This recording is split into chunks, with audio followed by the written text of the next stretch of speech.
Destinasi jejak Rasul silih berganti. Dari bekas pulau-pulau Islam di Mediterranean, persinggahan saya kali ini di Maghribi atau Morocco. Bagi saya, persinggahan di Morocco pastinya sama hebat, sama memberi manfaat.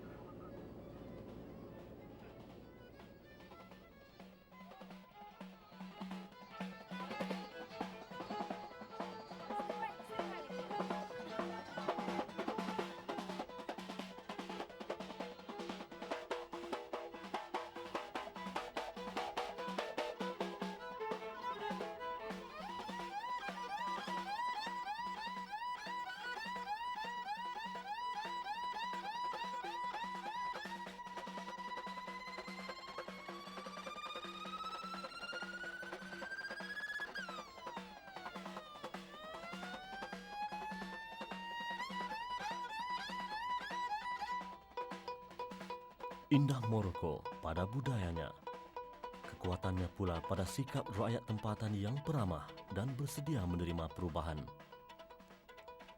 Malah ketika arus perkembangan Islam sampai ke sini pada kurun ke-7, mereka menerimanya dengan baik. Mereka menjadi pendukung kalimah Allah, menegakkan daulah Islamiyah di dunia sebelah sini. 13 kurun telah berlalu, namun kesetiaan mereka tidak pernah tergugat. Destinasi pertama saya, Casablanca, kota terbesar di Morocco.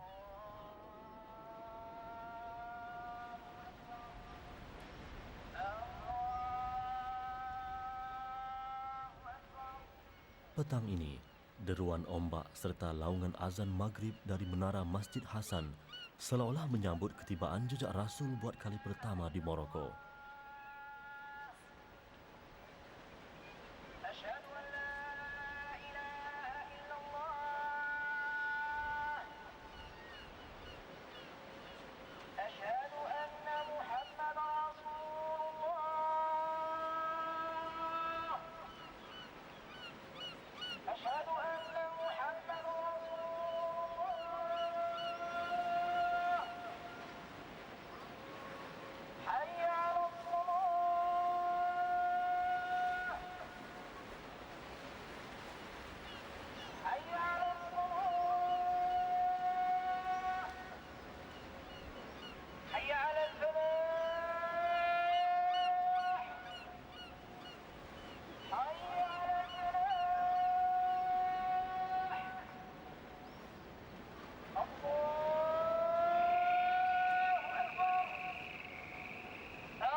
Morocco bergerak menuju abad ke-21 dengan penuh yakin dan berani. Pembangunan fizikal tidak terhad di kota-kota besar. Kawasan pinggir bandar turut mengecap nikmat kemajuan.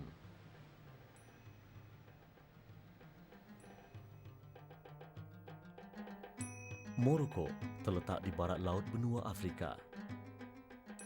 Berjirankan Algeria di timur dan Mauritania di selatan.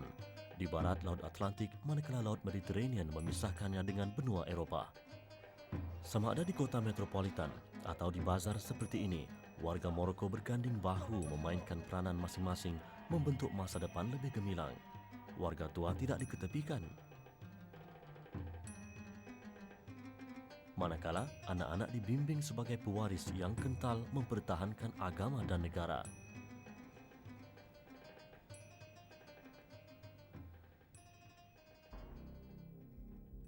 Pada kurun ke-7, arus perkembangan Islam di Afrika Utara tidak lagi dapat dibendung kerajaan Byzantine daripada sampai ke tanah Morocco. Ketika pejuang Islam sampai ke sini, rintangan awal yang terpaksa mereka tempuhi ialah bentuk muka bumi Maghribi yang jauh berbeza dengan semenanjung Arab dan Afrika Utara. Jika dulu mereka menunggang unta meredah bahang lautan padang pasir, kini mereka terpaksa menyesuaikan diri dengan suasana persekitaran yang begitu asing. Tambah menyulitkan keadaan, para pejuang Islam terpaksa pula berdepan dengan tentera musuh yang sememangnya mahir dalam selok-belok pertempuran di kawasan ini. Namun, mereka tidak sesekali putus asa. Berbekalkan keimanan yang jitu dan semangat jihad yang kental, tentera Islam akhirnya berjaya. Hutan mereka redahi, sungai mereka renangi. Sejak itu, pemimpin Islam menanam iltizam untuk marah dan terus marah sehingga ke tepian Laut Atlantik.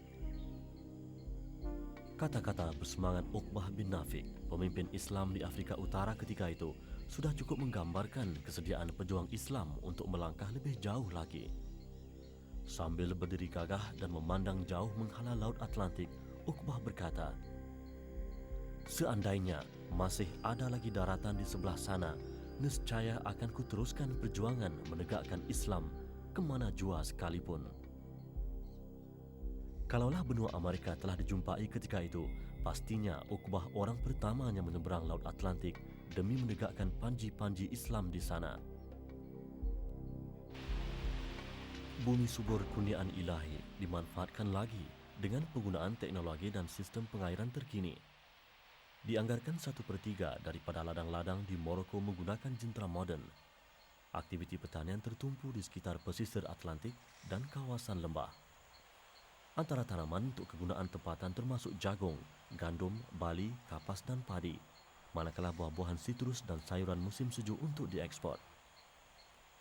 Pohon bunga matahari pula ditanam secara meluas bagi menampung keperluan minyak masak.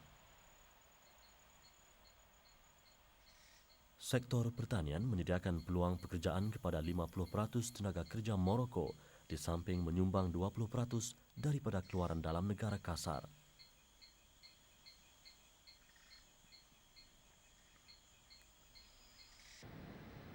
Di bandar pula, aktiviti perdagangan dan komersil menjadi nadi pembangunan negara. Sektor perbankan misalnya dibangunkan seiring dan setanding dengan sistem antarabangsa.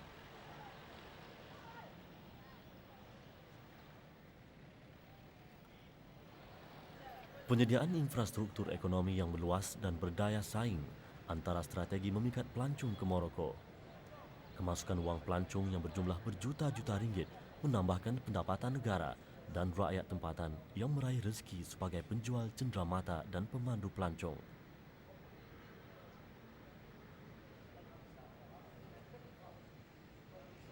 Tinggalan Islam di sini yang berusia ratusan tahun sudah tentu menjadi tarikan utama.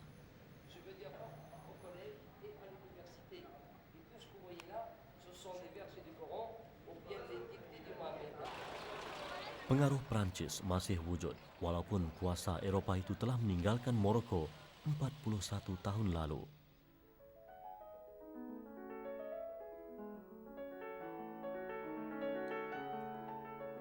Seawal kurun ke-15, Morocco atau Maghribi telah menjadi idaman kuasa-kuasa besar Eropah ketika itu, seperti Perancis, Portugal dan Spanyol.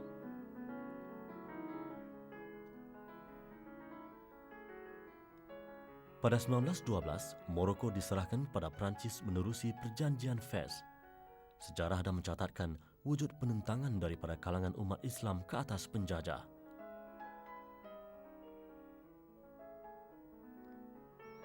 Perancis menjadikan Rabat sebagai ibu negara Morocco, manakala Casablanca dibangunkan sebagai bandar pelabuhan. Menjelang 1934, hampir semua penentangan terhadap Perancis berjaya dipatahkan. Bagaimanapun selepas Perang Dunia Kedua, kemuncak perjuangan kemerdekaan yang disalur menerusi pergerakan parti politik sukar dibendung lagi.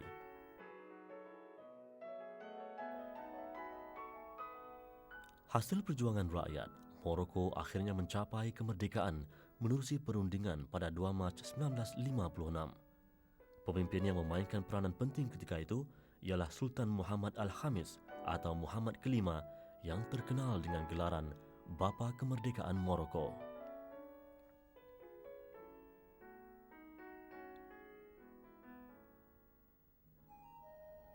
Di sinilah jenazah almarhum Sultan Muhammad Al-Khamis disemadikan.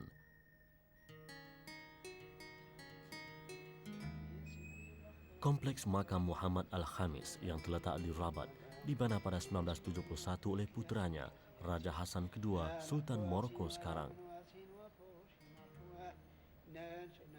Ketika Perancis memerintah, rakyat jelata dan pemimpin seperti Sultan Abdul Qadir Al-Jazairi, Muhammad bin Abdul Kalim Al-Khitabi dan Muhammad Yusuf bersatu tenaga menuntut kemerdekaan.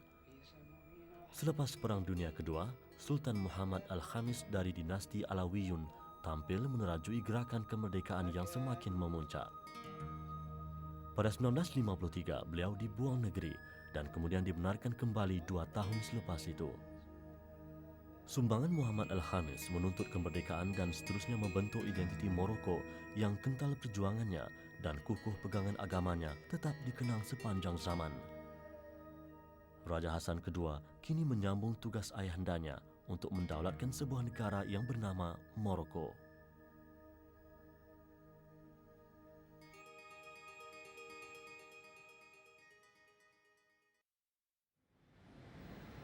Kesempatan untuk menjejakkan kaki di Morocco selalu saya nanti-nantikan dan kunjungan saya menjadi lebih bermakna kali ini kerana berpeluang menemui Profesor Hadi At-Tazi, pakar sejarah Morocco.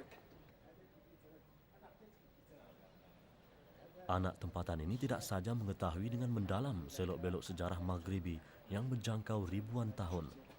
Malah ahli akademik ini juga pernah berkhidmat sebagai duta Morocco ke Iraq, Iran, Libya dan Emiriyah Arab Bersatu. Ibarat isi dengan kuku. Walau di mana sekalipun Profesor Hadi berada, di tangannya pasti ada buku sebagai teman.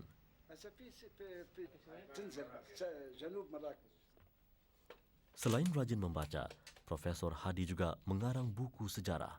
Membaca adalah minat beliau sejak kecil lagi. Mungkin juga beliau menyahut tuntutan agama yang mahukan umatnya menimba ilmu setiap masa dan di mana sahaja. Perpustakaan mini kepunyaan Profesor Hadi ini menceritakan segalanya mengenai minatnya terhadap buku-buku Islam. Menyentuh kedudukan Islam di sini, Profesor Hadi bersyukur dan berbangga kerana Islam masih bertapak kukuh di Morocco walaupun mereka menghadapi era semakin mencabar. نحن بيننا وبين أوروبا شبرين بوغاز جبل طارق، ومع ذلك استطاع الإسلام أن يثبت هنا ثبوتا قويا لا رجعة فيه، بل استطاع الإسلام أن يقف ضد انتشار أي دين آخر. لولا المغرب لكنا نجد إفريقيا السوداء كلها على غير الطريق. Saya akur mendengar penerangannya dan meminta beliau menerangkan sejarah kemasukan Islam ke sini. أريد أن أقول لكم إن الإسلام دخل إلى هنا المغرب قبل أن يصل إلى ماليزيا. لماذا؟ لأننا قريبون من مكان نزول القرآن الكريم، وأنتم تعلمون أنه بمجرد ما وصلت أخبار النبي صلى الله عليه وسلم إلى المغرب، المغاربة أنفسهم اشتاقوا للاجتماع بالرسول صلى الله عليه وسلم.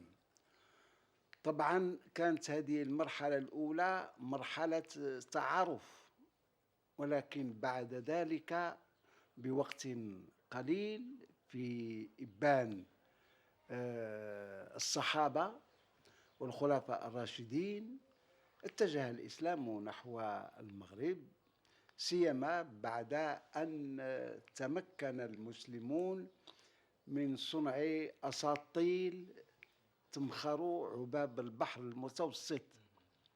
فعلا وجدوا بعض المصاعب سواء من الذين كانوا يسكنون هذه المناطق أو من الرومان الذين كانوا يحتلون السواحل، ولكن في الأخير وصل الإسلام إلى المغرب، وكانت الإمبراطورية الإسلامية تمتد من المشرق إلى المغرب، ولولا المحيط الأطلسي الذي أوقف القادة المسلمين لكنا وجدنا الإسلام في أبعد من هذا. Kurun ke-8 menyaksikan krisis kepimpinan membabitkan Bani Idrisiyah dan kerajaan Abbasiyah di Baghdad. Imam Idris yang mengasaskan Bandar Fez akhirnya berjaya menubuhkan kerajaan di Morocco yang bebas daripada campur tangan Abbasiyah.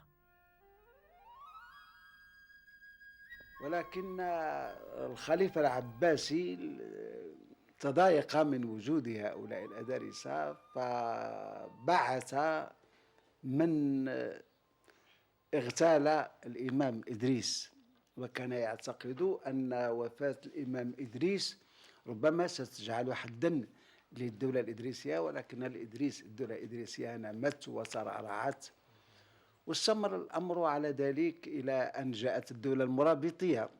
الدولة المرابطية التي كان من أبطالها العظماء يوسف بن تاشفين، الذي استطاع بفضل قوته وبفضل صدق عقيدته أن ينتصر في أكبر معركة في أوروبا، في جنوب أوروبا في الأندلس. هذه المعركة تحمل في التاريخ اسم معركة الزلاقة. معركة الزلاقة كان لها الفضل في بقاء الإسلام في الأندلس 6 قرون أخرى. هذا يوسف بن تاشفين اسمه مشهور في المشرق وفي المغرب. Casablanca atau nama tempatannya Darul Baida merupakan bandar terbesar di Morocco. Kira-kira 30% daripada 24 juta penduduk negara ini tinggal di kawasan bandar. Casablanca terletak 93 km dari Rabat, ibu negara Morocco, yang menampung 3 juta penduduk, manakala Rabat 1,1 juta, Marrakesh 1,4 juta dan Fez hampir 1 juta.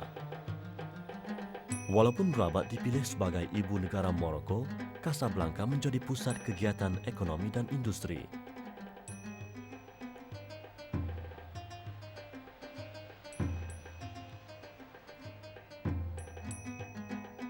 Pada asalnya, Casablanca adalah sebuah penempatan dan pelabuhan kecil dipanggil Anfa.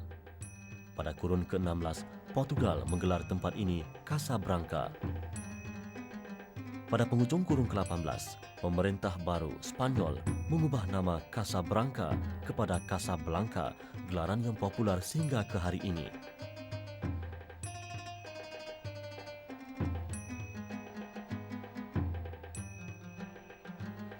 Selain industri dan pertanian, sektor pelancongan turut memberi sumbangan besar kepada pembangunan Morocco. Tarikan pelancong paling popular ialah Masjid Raja Hassan II, masjid terbesar di Morocco yang turut digelar Masjid Terapung. Kerana kedudukannya di tebing Laut Atlantik, masjid berharga $500 juta Amerika ini kelihatan terapung-apung jika dilihat dari jauh.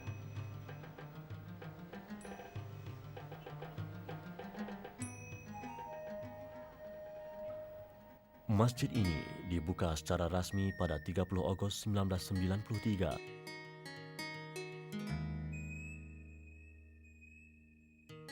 Ruang utamanya boleh memuatkan 25,000 jemaah, manakala kawasan sekeliling mampu menampung 80,000 lagi.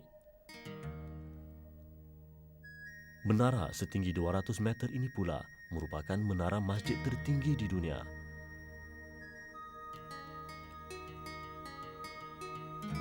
Raja Hassan II membina masjid ini sebagai memperingati jasa ayahandanya, Sultan Muhammad Al-Khamis, pejuang kemerdekaan yang mangkat pada 1961.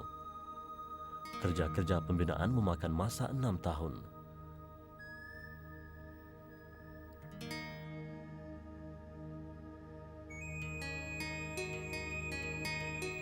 Keseluruhan kompleks masjid ini merangkumi kawasan seluas 2 hektar termasuk perpustakaan, pusat pendidikan dan kawasan letak kereta yang mampu memuatkan 1,000 kenderaan pada satu masa.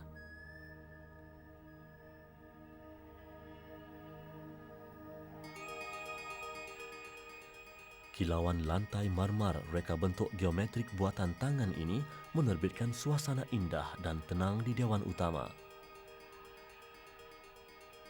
Keindahan bahagian dalaman adalah hasil kreativiti dan kemahiran tangan 3.300 pengukir. Walaupun seni benanya cukup mengagumkan, ciri yang membuatkan Masjid Raja Hassan paling istimewa ialah hiasan dalamannya. 10.000 pekerja menghiasi siling Dewan Utama dengan ukiran kayu dan mozaik.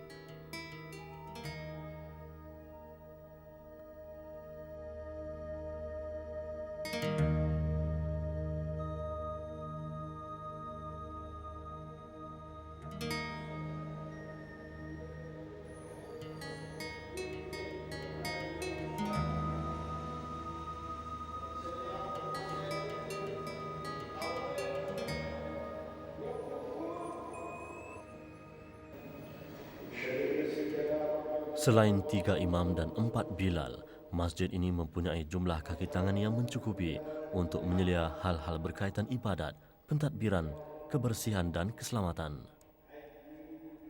Jumlah jemaah paling ramai ialah ketika waktu solat Jumaat.